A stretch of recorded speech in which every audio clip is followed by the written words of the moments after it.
Retour au foot, bienvenue à toutes et à tous. Aujourd'hui, préface du groupe A, le groupe d'un autre pays hôte, le Mexique, qui sera le premier à jouer dans cette compétition, accompagné de l'Afrique du Sud, de la Corée du Sud et de la Tchéquie.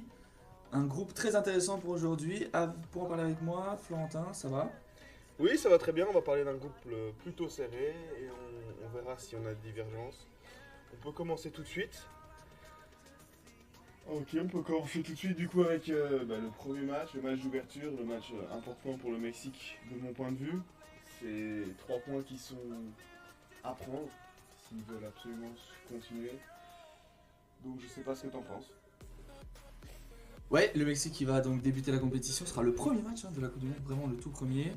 Moi, je vois une ferveur populaire Amérique latine dans un stade Azteca qui est pour moi le stade le plus beau de cette Coupe du Monde. Ce sera plein à craquer, ce sera bouillant et je pense que l'Afrique du Sud ne résistera pas au Mexique. Oui, c'est ça. Moi je pense que l'Afrique du Sud va peut-être sombrer. Je pense que le match peut être quand même plutôt serré au début. En tout cas, juste pendant que le Mexique découvre, ils vont avoir peur de faire des erreurs. Mais bon, ils vont finir par physiquement les user avec leur maîtrise technique. Donc je pense que le Mexique devrait s'imposer logiquement. Ouais, tu parles de maîtrise technique. Moi, j'ai surtout noté sur le Mexique sur les derniers matchs depuis qu'ils ont leur nouvel entraîneur. On est habitué à un Mexique qui a la possession. Moi, j'ai surtout vu un Mexique peut-être un peu plus physique dernièrement. Un Mexique un peu renouvelé, un peu moins idiot ou comment on dit, un peu moins, qui se fait moins prendre à son propre jeu en ayant trop de possession. Et je pense que c'est plutôt le cas de l'Afrique du Sud justement. L'Afrique du Sud qui joue donc un tiki-taka, un jeu léché qui ressort de l'arrière. Et je pense que le Mexique, dans un stade en feu, qui va mettre du pressing, beaucoup de pressing, ça peut partir très vite, ça peut partir en 2-0 en 15 minutes sur deux relances ratées de l'Afrique du Sud. Oui, c'est vrai que l'Afrique du Sud est plutôt veut faire, enfin pas le jeu, mais veut essayer de construire quelque chose. Et quand tu joues contre des équipes plus fortes que toi, et en plus de ça contre un Mexique qui va venir te chercher, qui va venir t'embêter, je pense que ça peut vite finir pour l'Afrique du Sud. Bah, plus fort que toi, c'est clairement ça, parce que quand on regarde les derniers matchs de l'Afrique du Sud, j'ai regardé ici sur vraiment 2024, même 2025, même 2024.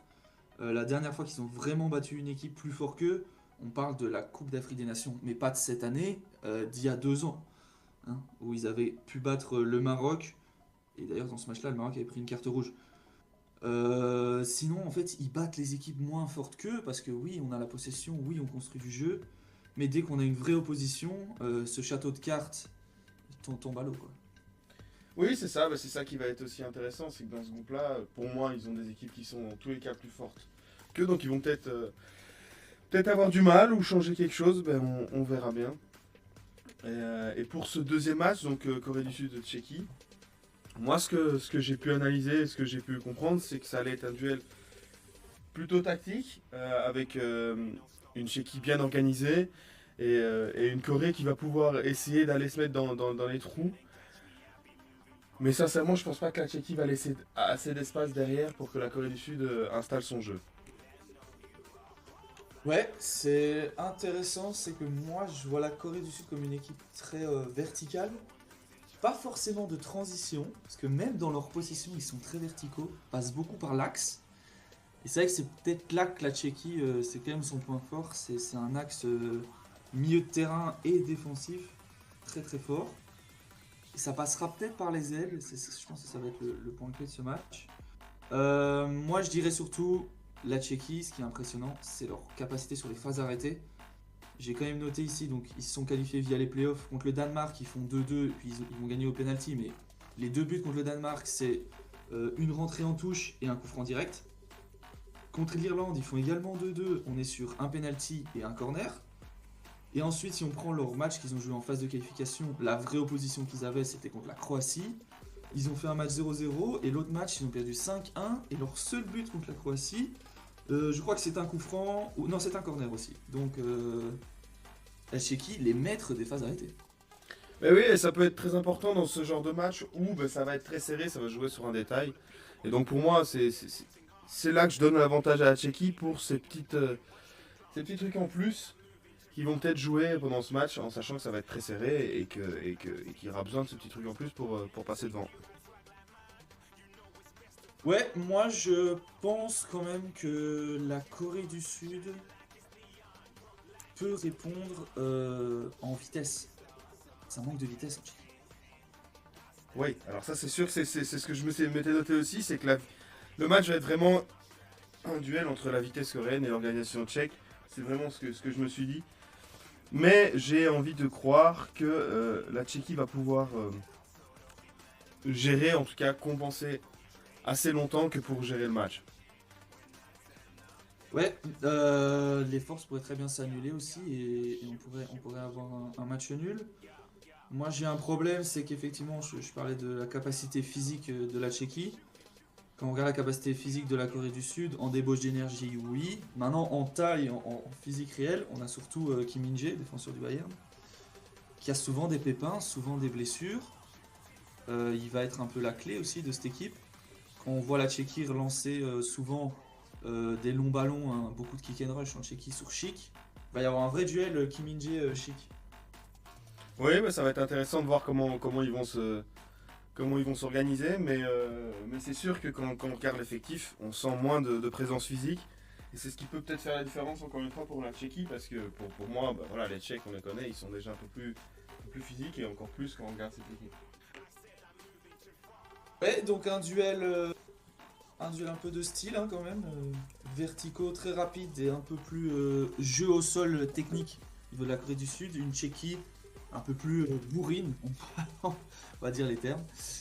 Dans cette deuxième journée, bah, du coup, cette Tchéquie ogre, agressif, qui va rencontrer l'Afrique du Sud, qui n'aura sûrement pas fait le poids face au Mexique. Comment on aborde cette deuxième journée pour ces deux équipes? Dans le principe, pour moi, l'Amérique du Sud aura besoin des points s'ils veulent espérer quelque chose, mais je vois aussi la Tchéquie. L'Afrique du Sud. Hein. Oui, pardon. Oui, pardon. Mais je vois la Tchéquie continuer. Pourquoi? Parce qu'en fait, ils vont réussir à aller chercher physiquement ces Africains. Je pense que ça va être un duel qui va peut-être être intéressant au début, mais à partir d'un certain moment, la Tchéquie va passer au-dessus et là, le match va passer de leur côté. Ouais, c'est vraiment l'opposition de style la plus marquée dans ce groupe, je pense. Hein, c'est vraiment le jeu de possession contre le jeu de transition aérien physique. Donc c'est clairement l'opposition de style. Et je pense qu'effectivement l'Afrique du Sud ne résistera pas. Et je pense que les buts sur phase arrêtée vont tomber dans ce match. La Tchéquie va sûrement au moins mettre un but sur un corner contre l'Afrique du Sud. S'il y a une cote, s'il y a moyen de prendre ça, allez-y parce que là, je pense qu'il y aura des buts sur corner dans ce match. Non, mais on est d'accord, on est d'accord. De toute façon, je pense qu'ils vont dominer et devoir gérer les moments importants pour gagner. Et je pense que vu leur historique, les phases arrêtées vont être ce genre de moment. Et Oui, quand... oui, oui. Et là, ils ont pas de taille, ils ont pas de répondant, zéro répondant physique en Afrique du Sud, on va pas se mentir. Il y a rien. Je sais même pas s'il y a un joueur qui fait plus d'1m85. Hein, vraiment. Ils Ouais. vont pas faire le poids face à la Tchéquie dans ce domaine-là. Et je pense que la Tchéquie a quand même pas mal de petits joueurs techniques qui vont leur permettre d'obtenir des fautes, des coups francs, d'aller chercher ces corners. Parce que voilà, on pourrait se dire, oui, parce que le but c'est pour les adversaires de la Tchéquie, c'est d'empêcher toutes ces phases arrêtées. Et je pense pas que l'Afrique du Sud en est capable. Non, je pense pas non plus. Et pour ce quatrième match, Mexique, Corée du Sud, voilà, moi, là je pense, et je sais pas si tu vas me suivre, mais Ouais. je vois un match très spectaculaire et c'est pour ça que j'ai pas un avis très tranché parce que ça peut basculer dans n'importe quel sens. Je vois des buts et à voir ce que t'en penses. Ouais, ben, on peut rappeler quand même qu'ils se sont affrontés il y a pas très longtemps quand la Corée du Sud est partie en préparation de cette Coupe du Monde en match amicaux. Ils sont partis affronter le Mexique et les États-Unis. Et ils ont fait un match 2-2 contre le Mexique où c'est effectivement parti dans tous les sens. Les deux équipes avaient des moments de faiblesse, des moments de force, de dominance. Et ça s'est fini 2-2 avec deux buts des deux attaquants du Mexique. Et moi, c'est là le point qui me dérange au Mexique. c'est l'ultra dépendance vis-à-vis de Jiménez, de Fulham, et de Jiménez. Donc il y a Jiménez. Jiménez qui est actuellement blessé, je pense. Et quid de Jiménez, est-ce qu'il va pouvoir mettre un but par match pour ce Mexique-là? Moi, c'est ce qui m'embête, alors que la Corée du Sud est beaucoup plus complète, beaucoup plus variée euh, dans ses qualités de joueur, et je pense qu'ils vont avoir plus d'options pour pouvoir passer devant le Mexique sur ce match-là, malheureusement. Moi, je vois une Corée du Sud plus à même de battre ce Mexique-là. C'est possible. Et puis moi je pense aussi que le Mexique aura du monde derrière eux et que la passion là-bas est quand même importante. Donc je pense qu'ils vont jamais se faire submerger par la Corée du Sud. Ils vont toujours pouvoir gérer et il va peut-être y avoir même des buts, on va dire sortis de nulle part, mais des buts importants qu'ils vont aller chercher juste par passion et pas sur le cours du jeu. Ouais, c'est sûr que le facteur maison, je pense que quand on regarde Mexique, Canada, États-Unis, on est quand même d'accord pour dire que le facteur maison va beaucoup plus jouer pour le Mexique, avec les publics un peu chauds d'Amérique latine. Ça va être quelque chose d'important. Mais allez, moi je regarde cette équipe du Mexique, je trouve qu'ils sont trop dépendants de ce numéro 9. Et c'est là que je remets de nouveau la clé sur Kim Min-jae en Corée du Sud. J'ai l'impression que leur phase de groupe dépend limite que de Kim Min-jae. S'il arrive à tenir Chic tout le match contre la Tchéquie, qu'il arrive à tenir Jiménez tout le match contre le Mexique, la Corée du Sud serait qu'un 6 sur 6 pour moi. Oui, c'est sûr que ben voilà, s'il fait ses grands matchs, s'il est là présent, il va pouvoir museler les forces des autres équipes. Alors c'est un peu utopique, mais si ça se passe, c'est vraiment ce qu'ils doivent Oui, aller chercher. C'est réduire ça à un duel, mais en même temps, on est quand même d'accord que c'est très serré. Les cotes ici nous le disent aussi. Un Mexique côté à 2, une Tchéquie côté à 3 et une Corée du Sud côté à 4,25 pour la victoire dans ce groupe. Ça montre aussi que cette triangulaire va se jouer sur des détails. Ouais, non, mais c'est pour ça que je dis que voilà, ça va jouer sur des détails, mais ici je vois beaucoup plus de buts que dans d'autres matchs. Parce que voilà, les deux équipes, la Corée du Sud va essayer d'aller en mettre plusieurs avec sa rapidité, ses transitions. Et quand on regarde le Mexique, ils vont réussir à les marquer. Et comme tu dis, ils ont les joueurs pour marquer des buts, même des buts qui sortent un peu de nulle part sur des phases un peu simples. Ouais, je pense que finalement on est d'accord. C'est plutôt des équipes portées plus sur l'offensif que le défensif. À part voilà l'énigme Kim Min-jae, peut-il faire une grande Coupe du Monde. Et donc je pense qu'on aura beaucoup de buts, c'est peut-être ça le pronostic finalement de ce match. Un petit 2-2, 3-3, pourquoi pas, dans un stade de Guadalajara très très chaud. On passe à cette troisième journée, nouveau choc, Tchéquie-Mexique dans cette triangulaire. Bah oui, exactement. Moi je pense que ben voilà, je pense que la Tchéquie peut aller gêner ce Mexique. Je dis pas gagner ni aller chercher un nul, mais genre je pense que c'est une équipe qui peut les gêner. Et voilà, ça va peut-être museler les deux attaquants qui sont intéressants au Mexique. Et pour moi, je vois aussi un match plutôt équilibré avec pourquoi pas un nul, un partout. C'est ce que je me dis. Écoute, déjà je pense que c'est le premier groupe ici qu'on préface, où il n'y a pas question de dire oh, telle équipe va arriver avec autant de points, donc elle fera tourner une équipe A avec une équipe B. Je pense qu'on va arriver en troisième journée, tout le monde va jouer ces trois matchs à fond dans le groupe. Il ne va pas y avoir de rotation. Non, mais ça c'est certain, et surtout que ben voilà, ça m'étonnerait que ben voilà, les deux équipes. Enfin, ça m'étonnerait qu'il y en ait déjà un qui soit qualifié d'office à ce moment-là. Non, je pense que personne va arriver en dernière journée avec un 6 sur 6. C'est ça, à part peut-être l'Afrique du Sud qui sera, eux, déjà peut-être éliminés. Et donc, c'est peut-être un avantage pour la Corée du Sud sur ce dernier match. C'est qu'ils vont arriver sur une équipe qui sera peut-être toujours présente, ça c'est sûr, qui sera peut-être là à fond pour essayer de chercher quelque chose. Mais ils ont la chance de terminer avec l'Afrique du Sud pour pouvoir aller chercher les 3 points importants. En fait, l'Afrique du Sud, pour moi, a un jeu très intéressant, mais qui ne correspond à aucune des qualités des trois équipes qu'ils vont affronter. Ils vont affronter un Mexique chaud bouillant, ils vont pas avoir le répondant. Ils vont affronter une capacité physique débordante de la Tchéquie, ils en ont pas. Et ils vont affronter une équipe de Corée du Sud qui est caractérisée par sa vitesse et sa vivacité. Et l'Afrique du Sud n'en a pas beaucoup non plus. Donc pour moi, ils vont se faire prendre de vitesse dans ce match, c'est assez clair. que l'Afrique du Sud va être notre troisième équipe après la Nouvelle-Zélande et le Qatar à finir avec 0 points, hein, je pense, pour l'Afrique du Sud. Oui, bah c'est ça, même si on voit que les codes sont pas aussi violentes que pour les autres, je pense que l'Afrique du Sud n'a pas les capacités de réponse et qui vont se faire, alors, qui vont se faire avoir en tout cas sur la durée du match. Oui, Donc, je dis voilà. pas qu'ils vont prendre des 5-0, mais ils n'auront pas la répondant dans toutes leurs confrontations. Et bon, pour revenir à notre sujet, comment tu vois finalement se profiler ce groupe Mexique, Tchéquie, Corée, avec finalement une optique où on pourrait avoir aussi beaucoup de matchs nuls, ce qui ferait qu'une troisième place ne qualifierait personne. Ouais, c'est le risque avec des matchs comme ça, mais bon, après, j'imagine que chaque équipe va aller chercher au moins une victoire. Pour moi, c'est important déjà pour la suite. Ouais. Euh, et Oui, on aurait donc tout le monde voilà. qui prend 3 points contre l'Afrique du Sud, hein. Oui, oui, mais je voulais dire dans le triangle, je pense ça pourrait peut-être se faire comme on a pu dire, c'est 6 points chacun. Ouais, Maintenant, voilà, ça serait le beau rêve du groupe. Mais bon, voilà, c'est tellement équilibré que ça peut jouer sur n'importe quoi. Je pense que presque tous les résultats sont possibles en ça termes de peut se jouer victoire sur des défaite. détails.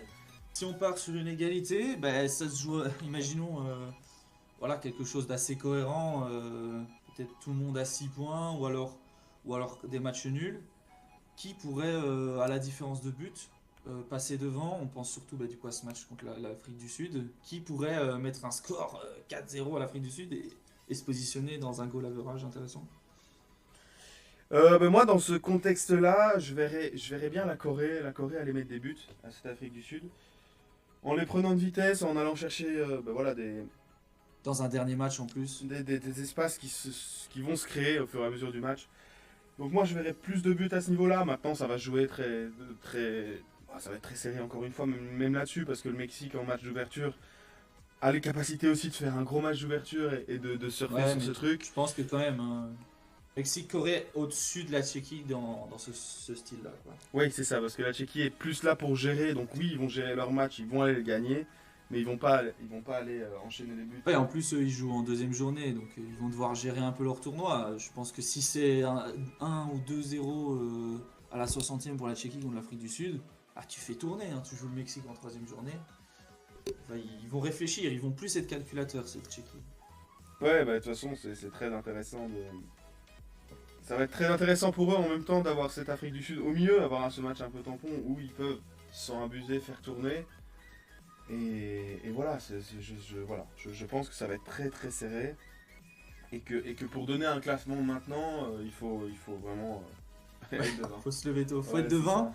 ça. Bon, je propose qu'on essaye de se mouiller quand même un peu. On peut reprendre les 3 matchs donc importants finalement dans cette triangulaire. Il y en a un par journée. Corée du Sud ou Tchéquie? Moi, je donne l'avantage à la Tchéquie. Ok, Corée du Sud pour moi. Mexique ou Corée du Sud?